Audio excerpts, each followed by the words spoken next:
Well, good evening, everybody. So, as I promised, it's a little late, but I'm finally doing it. We're going to review the final trailer of a film that I made 10 years ago. The film is called Gladiolus. I made it on a whim because I had this big drive to create a film and be a filmmaker back in 2013. I set out to do it. I did it. I screened it for some people. I screened it 3 times, actually, in front of 3 different audiences. The reception was whatever. And now I'm doing a retrospective to see what I did right, what I did wrong, what I like about it, what I hate about it. And this is the third and final trailer that I released actually as a promotional trailer for my final screening. The final screening I did for, I can't even remember what the organization was called actually, and I'm not sure if they're still around, but it was basically Fort Worth Film before Fort Worth Film was Fort Worth Film. If that makes sense. We had a little questionnaire, we had a mixer, we did a screening, and we did a Q&A panel afterwards. Only one of the cast members made it with me on that final screening. It was Cruz, the lead. And he actually, I think by that point we were just like ready to be over and done with. And who can blame us? And who could blame them? Who could blame him? Who could blame? I didn't blame myself. I didn't blame him at all. I was ready to be done with it. This was something I think at the time, because this was about almost 6 months to a year after I screened the original. And at first it was like super exciting, but the more I was trying to promote it, the more exhausted I was becoming, the more just over it I was. I was so tired of doing it.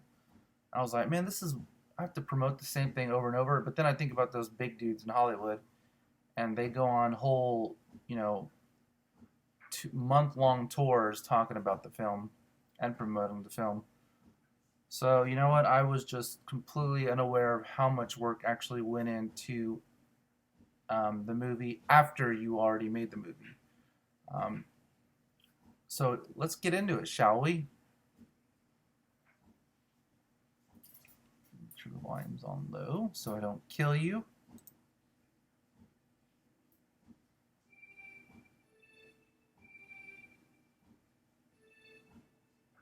It's like, how can you give an opinion about a relationship when you don't see the entire scope of the relationship? You only see from your perspective.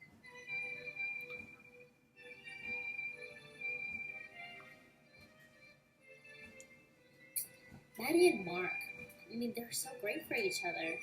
I wanted to have that feeling of having someone to come home to. Someone that loved me, that was waiting for me anxiously to come home just so they could tell me about their day. Music's great as always. I hope I get that. The cuts are a lot more precise.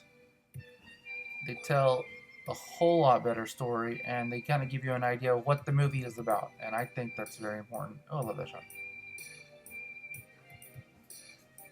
Black and white contrasted with the color. I like that. Didn't really pan out in the movie, but whatever.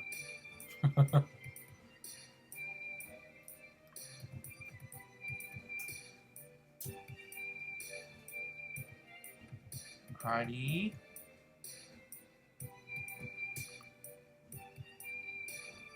The fight.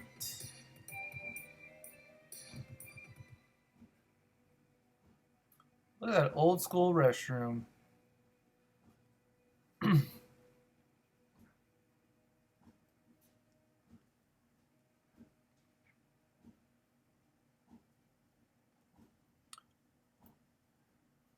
That was the best of the three.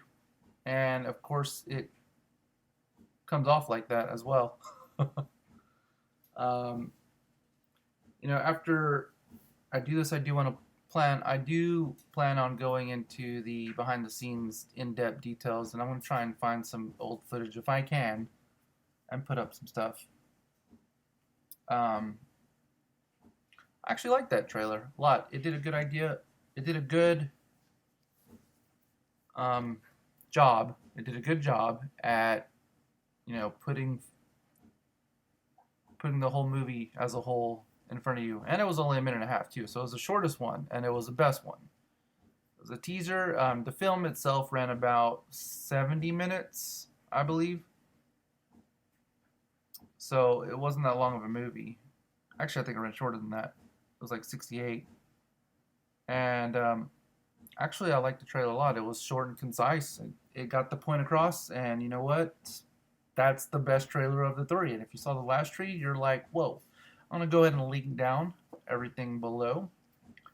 And yeah, like I said, I just was completely unaware of what went into the movie shooting process after you already made the movie. Just kind of like a book, you know. I did a book a few years ago, and I'm still doing things with it. And I'm like, this is 3 years old. Why am I still promoting this film? Or why am I still promoting this book? But, well, do you want to make sales? Do you want to push your career further? Do you want to keep going to the next step until you're ready to present a brand new project? Or are you just going to sit there, let it disappear into nothingness, and be okay with yourself? Both answers are correct. Both answers are okay. It just depends on what you really want to do. But yeah, I'm glad I was able to do that with you all. Thank you for being here. Thank you for listening. And if you're new here, do all that fun YouTube stuff. I'm sure I'll put another video up eventually. I'm going to have to. It's something that I enjoy doing, apparently. All right. Well, until next time, guys, you have a great day.